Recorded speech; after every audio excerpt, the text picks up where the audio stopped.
Когда женщина поняла, что в ее магазине ворует маленькая девочка, она последовала за ней в надежде узнать, куда она идет. Но то, что узнала женщина, разбило ей сердце и заставило плакать. Кимберли Кук владела своим продуктовым магазином много лет. Люди приходили и уходили, покупая все, что им было нужно, и за эти годы она познакомилась со многими из них. Она узнавала почти всех, кто часто посещал ее магазин. И вот однажды что-то привлекло ее внимание. Она переставляла полки, когда увидела в конце коридора маленькую девочку около 6 лет.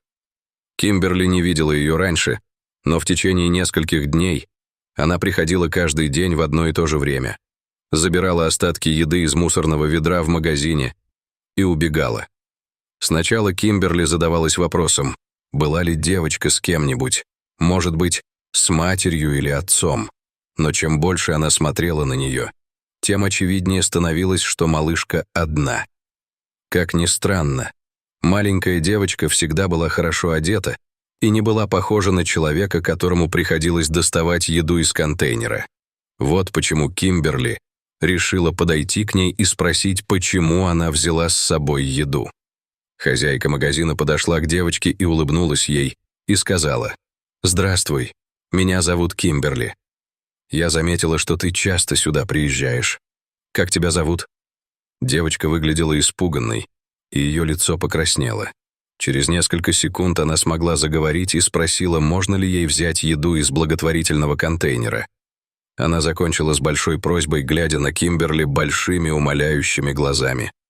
Кимберли улыбнулась, прежде чем сказать: «Конечно, ты можешь, милая». На этом маленькая девочка повернулась и взяла себя в руки, чтобы наполнить свою сумку всевозможными вещами, которые она доставала из благотворительного контейнера. Удивленная Кимберли нахмурилась, прежде чем задать простой вопрос. «Знаешь, если тебе понадобится помощь, ты можешь попросить ее у меня. Ты пришла сюда одна? Где твои отец и мать?» Девочка, казалось, не слышала ее или, по крайней мере, делала вид, что не слышит. Кимберли ограничилась тем, что наблюдала, как она запихивает продукты в свои сумки. Как только они наполнились, маленькая гостья повернулась к Кимберли и сказала: «Извините, мне нужно идти». Во всей ситуации было что-то очень странное.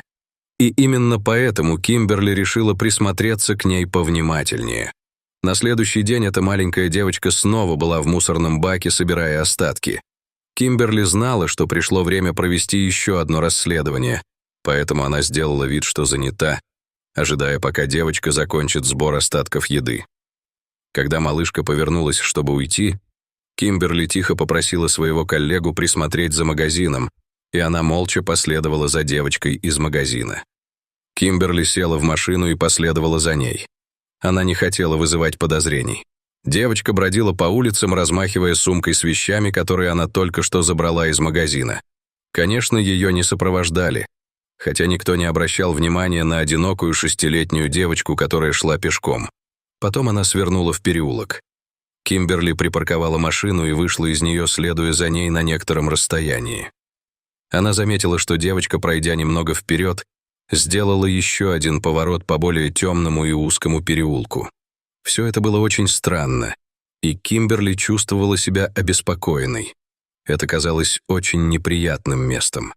Со своего безопасного расстояния Кимберли видела, как девочка подошла к дому, вернее, к гаражу. Дверь открылась, и Кимберли напряглась, чтобы увидеть, что внутри.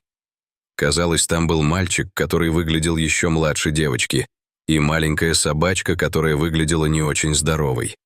Внезапно девочка повернулась и увидела, что Кимберли наблюдает за ними. Женщина побежала к ним, в то время как они пытались закрыть дверь гаража. Кимберли сказала, что она была там не для того, чтобы причинить им вред, и что она просто хотела помочь. Возникла долгая пауза, прежде чем девочка сказала: «Нет, мы не собираемся выходить. Не звоните в полицию. Уходите». Кимберли издала тихий стон и заверила детей, что не будет звонить в полицию. Через несколько мгновений дверь снова открылась. На этот раз была только девочка и больше никого. «Где ребенок и собака?» — спросила Кимберли. Девочка оглянулась через плечо, и слезы хлынули из ее юных невинных глаз.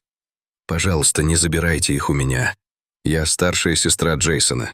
Моя мама сказала мне присмотреть за ним. Меня зовут Стейси. У нас также есть собака, ее зовут Тимми». Кимберли спросила, почему они были в гараже. У них не было дома, в который можно было бы пойти.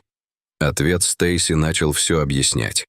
Девочка начала говорить и сказала: «Мама и папа погибли, поэтому мы сбежали из дома и пришли сюда». А потом миссис Грин сказала, что поскольку мама и папа погибли в пожаре, полиция поймает нас и отправит в другое место. Но я этого не хочу. Это произошло 2 недели назад. Мы играли на улице, и произошел пожар. Папу и маму отвезли в больницу, но они так и не вернулись.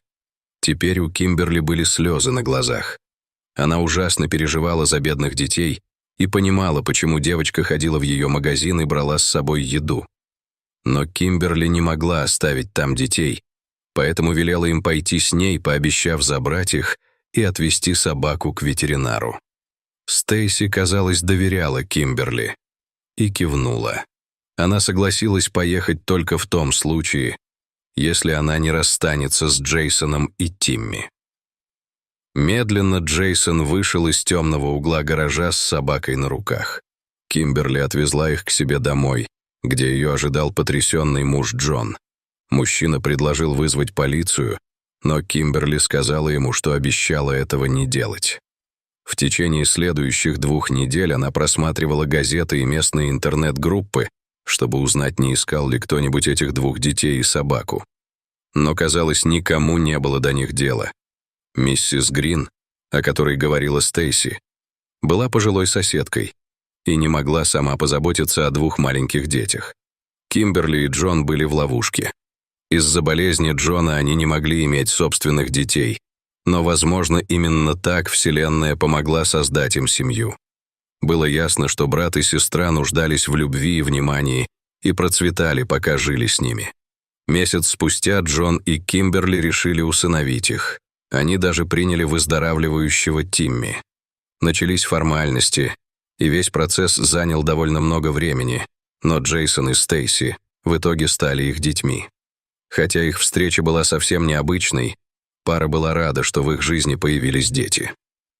А что касается Стейси и Джейсона, они были в восторге от того, что у них есть дом и любящие родители, и им больше никогда ничего не понадобится, и им не придется искать еду в мусорных контейнерах.